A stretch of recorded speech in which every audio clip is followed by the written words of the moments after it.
400 पार तो प्रधानमंत्री ने बोलना छोड़ दिया। मैं तो पिछले एक हफ्ते से प्रधानमंत्री के मुंह से 400 पार की बात नहीं सुनी।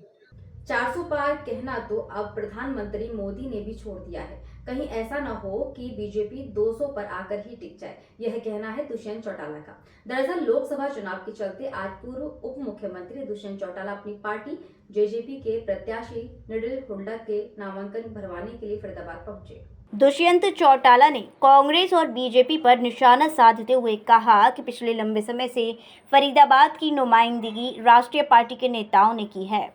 कोई बता सकता है कि फरीदाबाद का कोई भी मुद्दा किसी ने लोकसभा में उठाया हो? ऐसा नहीं हुआ। हमारा सबसे बड़ा मुद्दा फरीदाबाद की आवाज़ को लोकसभा में पहुंचाना है।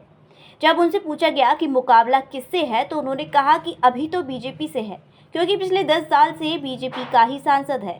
उन्होंने कहा कि किसान, दुकानदार, महिलाएं और कई वर्ग जेजेपी के लिए वोट करेंगे और हरियाणा में कई सीटों पर ऐतिहासिक जीत दर्ज करेंगे। उन्होंने कहा कि फरीदाबाद की जनता परिवर्तन चाहती है। हमारा उद्देश्य होगा कि हरियाणा की तरक्की में केंद्र की हिस्सेदारी को कैसे बढ़ाया जाए। उन्होंने कहा कि जब मैं 2014 में लोकसभा पहुंचा तो मैंने आवाज़ उठाई कि यमुना में 750 करोड़ खर्चने के बाद भी यमुना साफ नहीं हुई, जबकि आज हालत बद से बदतर है। अपने नामांकन भरे हैं और इस देश के बड़े लोकतंत्र के पर्व की शुरुआत हरियाणा प्रदेश में जननायक जनता पार्टी की आज हुई है। और मैं मानता हूं कि युवा हो, महिला हो, कर्मचारी हो, छोटा दुकानदार हो, किसान हो, प्रत्येक वर्ग जननायक जनता पार्टी के पक्ष में बढ़ चढ़कर मतदान भी करेगा और ऐतिहासिक जीत हमारी कई सीटों पर होगी। जनता ने मन बना रखा है कि जनता परिवर्तन चाहती है और ख़ास तौर पर फरीदाबाद की जनता ने, जो एक बहुत लंबे समय से राष्ट्रीय पार्टियों का यहाँ कब्जा है, आज हरियाणा की आवाज़ पार्लियामेंट में मिले, हरियाणा के मुद्दे को पार्लियामेंट में उठाने वाले व्यक्ति को चुनकर फरीदाबाद की जनता भेजने का काम करेगी। दो बार आज के दिन तो सिटिंग आपके सांसद है, मंत्री रहे हैं केंद्र में, और जिस तरह की अंडर डेवलप्ड स्मार्ट सिटी कहलाने के बाद भी फरीदाबाद है, आज जनता उनको हटाने के लिए मत का ताकत का अधिकारी है। हरियाणा प्रदेश के अंदर अधिकतम सांसद भारतीय जनता पार्टी के रहे और उससे पहले 10 साल कांग्रेस के रहे। कितनी बार हरियाणा की जनता की आवाज़ को पार्लियामेंट में जगह मिली, इश्यूज को वहाँ उठाया गया।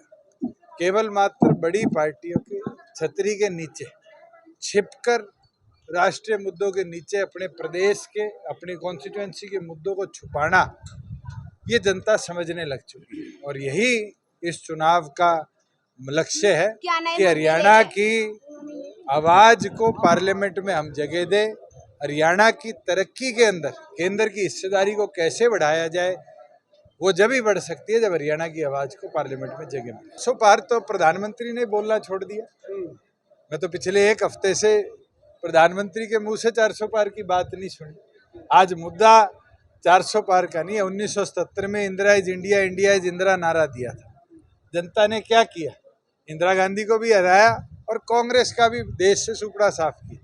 ये 400 पार का नारा आज के दिन कहीं 200 पे आके ना रुक जाए, ये तो आने वाले दिनों में आपको पता चलेगा। मगर जिस तरह के रुझान दक्षिण से आ रहे हैं, मुझे लगता है मई में भी ये ठंडी हवाएं जो चल रही है, ये नॉर्थ की भी दिशा दशा बदलने का काम